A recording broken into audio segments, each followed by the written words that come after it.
Yeah. Can you take us through this?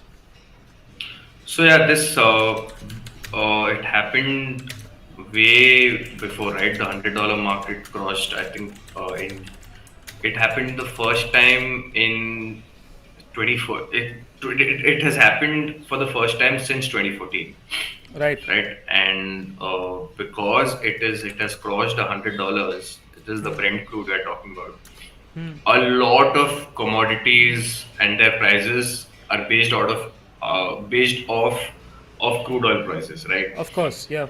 So this is going to create a massive impact on commodities markets, especially oil and gas and plastics, and a lot of these derivative products that come from crude oil. So that is going to be a major issue, and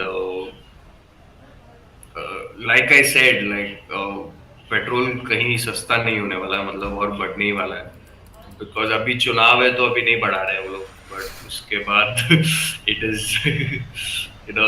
it's just natural that it's going to happen, and uh, I don't know. it's This is it's really you know weird right now in the sense that the oil rates in India are already so high, yeah, and they have not raised the oil rates for almost 100 days, if I'm not wrong. And I don't know once the election is over and they start raising the oil rates, yeah. I don't know, it'll touch 150, I guess. And that's just sad because this is something which, look, of course, there's this entire thought process that okay, inflation is going to consistently be there and all that, but of course, oil rates in India have not kept up with inflation. It's been much higher percentages, and this government, especially, this is, if you would call me, one of the biggest failures, not being able to control this aspect of it, not being able to figure out other sources of oil in India itself, figure out some alternatives. I think one of the reasons why they are heavily pushing electric vehicles is also this: they want to reduce dependency on oil. And I also feel few years last few years when the oil rates had dropped off, Hmm. they had not reduced their rates. The idea or the thought process which I had was they're not reducing the rate because they want to keep the oil rate stable.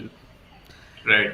But that's not what they've done. Like as oil rates have gone up, the cushion which they've built, right? They've just maintained that cushion, and they've as it has increased it. And I don't know, like this really brings to question the economists who are really driving this, and it's very strange because we're such an oil dependent country, and the amount of Hmm. money we end up paying in taxes through oil is just so huge. So I was actually doing this math the other day, right? Like what is the percentage of my actual wealth which goes into tax? Right. And when you start doing the math, and when you say come to your car and you start looking at the oil rates and all, and when you see that a major chunk of that percentage is just government taxes, and oil is Hmm. of course not under GST, it's really sad. And I hope it doesn't hit 150 two No, hundred but rupees. this is basically because of the tensions between Russia and Ukraine, because Russia is one of the major producers of oil. I understand that, but the thing is, India has a good relationship with Russia. It shouldn't really affect it. India has a No, very but good relationship with this, Russia. like, because this is a global phenomena, they can't really help, right? This is gonna happen. So this is the same story which they.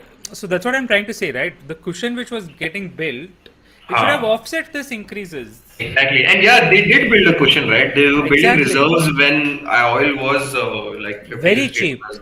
What happened to Yeah. that? Exactly. So it's कोई just RTI file करो यार, पूछो उसका क्या हुआ.